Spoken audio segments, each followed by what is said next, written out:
Hi, I'm Haley. I'm a girl. I also play video games. One of those games that I happen to play is Overwatch. I've been playing Overwatch almost since the public release, and I started as a Zarya main, switched to Torm, then I mercied super hard until they nerfed the shit out of her, and then they just killed my soul and I cried forever, and I stopped playing and devoted all of my time to different Blizzard games instead. Yeah. But something happened. 1.25.0.1 was released, and here I am, back, hunched over my DualShock, supporting the shit out of players who probably don't deserve my beautiful heals. So, what got me so jazzed again? There's a few factors. I, for one, am super glad that they are pushing the 2 tank, 2 damage, 2 support as being the standard team makeup, because that is correct. Symmetra is also super fun to relearn, and I have fallen completely in love with Brigitte. She's so cute. But that's not what I'm here to talk about today. I want to talk about the looking for group and endorsement system released in this new patch and what it means for women who played this video game.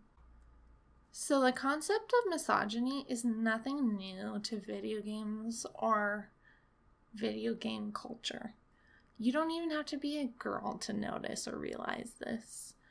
Toxic masculinity seems to be intrinsic to video games, especially online ones. Sometimes playing online, regardless of your gender, can be a really scary and harmful experience. The first time I ever experienced verbal harassment in an online game, I wasn't even playing the game. I wasn't even playing it. I was in middle school. I was with my partner, a male at the time, and he was playing Halo 3, and I was watching him. I was sitting next to him, and he had a headset on. And I guess someone heard me talking to him on his headset, and suddenly voices start popping up like, "Is that a chick I hear? Ooh, she sounds super sexy. What's your name, sweetie? Ooh, I'd love for you to sit on my cock." That kind of stuff. Again, I was in middle school. This was a horrifying experience, and one that has been repeated countlessly, and one that I try so hard to avoid. As I mentioned earlier, before Jeff Kaplan decided to murder my beautiful angel darling Mercy, I was pretty serious about her. I would play a lot of ranked matches, and I would have voice chat on. Mind you, this was before you could even report players on consoles, so... But it went okay. It went okay. I'm an adult. I knew what I was getting myself into. I knew the stereotype of girls only play Mercy because they can't aim. Blah, blah, blah, blah, blah. But I did it, and it wasn't terrible. That's a pretty low bar, though. That did not mean I was free of the patronizing Genji chants over the defeat screen of, "Wow, not one res. Huh, great job, you fucking fat cunt." Cool. And eventually, you get tired, You get tired. You get tired, and you just scroll over to arcade, and you pick May, and you play Total Mayhem because you're a masochist for some reason, and I don't know why playing Total Mayhem makes me feel better, but it does.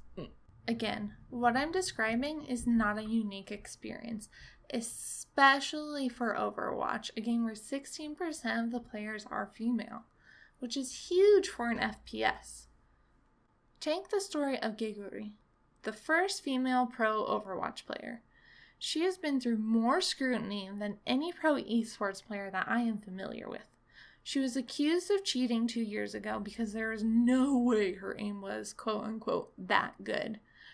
there were reportedly 2 players who even vowed to quit esports if she proved them wrong, which she did. Even after that, even after being proven to be fairly named the best Zarya, a stable and a competitive makeup in the world with an 80% win rate, she wasn't picked up by an Overwatch League team for about another year after her talent showcase.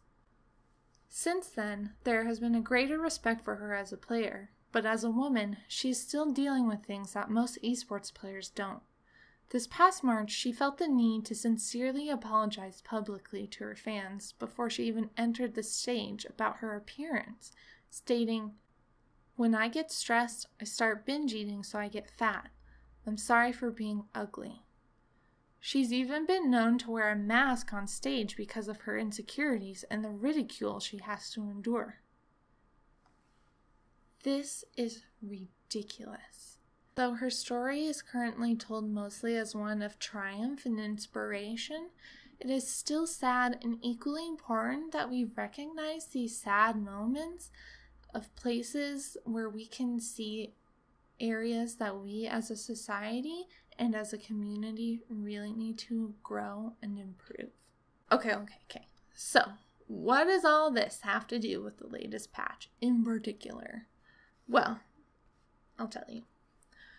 I started writing this essay mere minutes after buying my first headset in years because I clicked the buy button and was like, why am I buying this? I have been using the group finder feature like a muck. One, because joining and going on a 3-game win streak with a support-only group fills me with more joy than I can possibly express. But 2, I feel like I can play the game in a safe space now. I do not have to mute the voices the second I hear even a peep from another player's mic. It allows players to create a group of strangers that they can feel safe with. And that's honestly kind of a wild idea in any context, especially as a woman. I literally joined a group a few days ago called 5 Supports and 1 Feminist Junkrat, and let me tell you, perfect.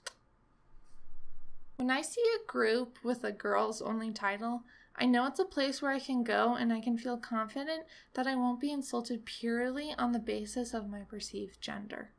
And while that seems and feels indeed a little bit sad that it takes a group explicitly excluding men for a girl to feel safe while she's playing a game, well, this whole video is a little bit sad indeed, because it's about misogyny, and misogyny is bad.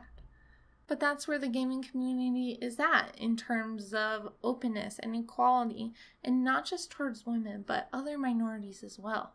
Though I haven't personally seen it, I am sure that there are plenty of groups titled People of Color Only of some variation, because just as how I don't want to hear someone yelling the C word at me while I play, I know there are plenty of Black people who are tired of hearing the N-word being thrown at them constantly during their online gaming experience, which does happen a lot and is a topic for an entirely different video. In terms of endorsements, this is not a feature that I believe is a game changer in terms of dealing with social issues in the online community. However, I do see a value to them. Many people see them as silly or trite, but I genuinely appreciate them. I mean, you cannot tell me that it does not feel good to simultaneously get play of the game and see that flash of purple of 5 good teammate endorsements. It's nice. And I like when games are nice. I think everybody should like when games are nice. From now on, with the looking for group and endorsement features, my voice will be heard on the Overwatch servers more than ever before because I can play the game more confidently believing that people will be